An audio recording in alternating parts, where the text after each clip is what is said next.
টাঙ্গাইলের কালিহাতী উপজেলার কাগজিপাড়া বাজারে একটি দোকানে আগুন লেগে দোকান মালিক গফুর আলী দগ্ধ হয়ে প্রাণ হারিয়েছেন। সোমবার 1 ডিসেম্বর দুপুর 12:30টার দিকে এই অগ্নিকাণ্ডের ঘটনা ঘটে। হঠাৎ আগুন ছড়িয়ে পড়লে দোকানের ভেতরে আটকা পড়ে যান গফুর আলী। পরে আগুনের তাপে ও ধোঁয়ায় দগ্ধ হয়ে তার মৃত্যু হয়। স্থানীয় ব্যবসায়ী কামরুল ইসলাম ও বাজার কমিটির সভাপতি মোহাম্মদ ফজলুল তালুকদার জানান, দুপুর 12:30টার দিকে হঠাৎ গফুরের তেলের দোকান থেকে ধোঁয়া বের হতে দেখি। বলছে যে আমরা তো আমার দোকান সাইডে, দোকান থেকে বাইরে এসেই দেখি যে আগুন লাগছে। লোকজন আসছে, আসার সাথে সাথে আমরা আগুনের নিবানোর ব্যবস্থায় অনেক পানি টানি আনা হইতেছে। আনার পর লাস্টে জেন দেখছি যে পরিস্থিতি খারাপ। পরে আমার দোকান থেকে ওই গ্যাসের যে সেলের গ্যাসের ওইটা গ্যাস সাইডা দিছি।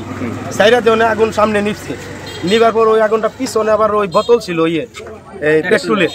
পেট্রোলের বোতলটা যেন ব্রাস্ট হয়ে ভিতর আগুন গেছে গা।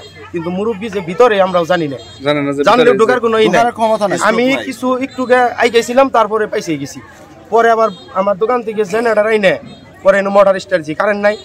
পরে স্টার দেওয়ার পর পানি আইনে পরে আমরা পানির ব্যবস্থা আছি। তার ওই দোকান থেকে আগুন আবার অন্য দোকান আসছে, অন্য দোকান থেকে আবার এই ডাক্তারের দোকান আসছে। আসার পর পরে মনে করেন যে আমরা ওই আগুনটা নিয়ন্ত্রণ করার পর পিছনে নিয়ন্ত্রণ করতে পারেন। পরে মুরব্বী পিছনেই ছিল।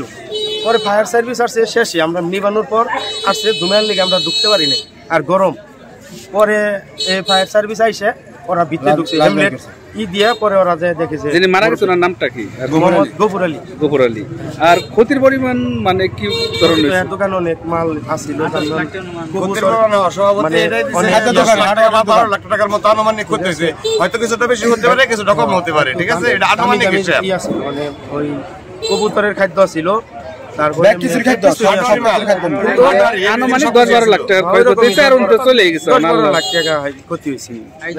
কিন্তু এখন পেট্রোলটা না থাকলে সমস্যা আছে। পেট্রোলে নাকি ক্ষতিটা হয়েছে।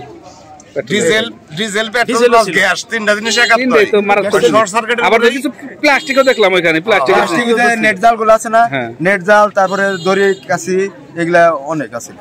মুহূর্তের মধ্যে আগুন ছড়িয়ে পড়লে আমরা পানি দিয়ে নেভানোর চেষ্টা করি। পরে ফায়ার সার্ভিস এসে আগুন নিয়ন্ত্রণে আনে। ঘটনার সময় গফুর ভাই দোকান থেকে বের হতে না পারায় তিনি ইন্তেকাল করেন। তারা আরও জানান, আগুন গফুরের দোকান থেকে পাশের আরও 2টি দোকানে ছড়িয়ে পড়ে। 3টি দোকানে মিলিয়ে মোট 8 থেকে 10 লাখ টাকার ক্ষয়ক্ষতির দাবি করেন তারা। এদিকে কালিহাতী ফায়ার সার্ভিসের স্টেশন অফিসার রাসেল মিয়া বলেন, সংবাদ পাওয়ার পরে আমরা ঘটনাস্থলে যাই এবং বাজারের গফুর আলী খোলা পেট্রোলের দোকানে মূলত আগুন লাগে। এদিকে কালিহাতী ফায়ার সার্ভিসের স্টেশন অফিসার রাসেল মিয়া বলেন, সংবাদ পাওয়ার পরপরই আমরা ঘটনাস্থলে যাই এবং বাজারে গফুর আলী খোলা পেট্রোলের দোকানে মূলত আগুন লাগে। পরে 10 মিনিটের প্রচেষ্টায় আগুন নিয়ন্ত্রণে আনে।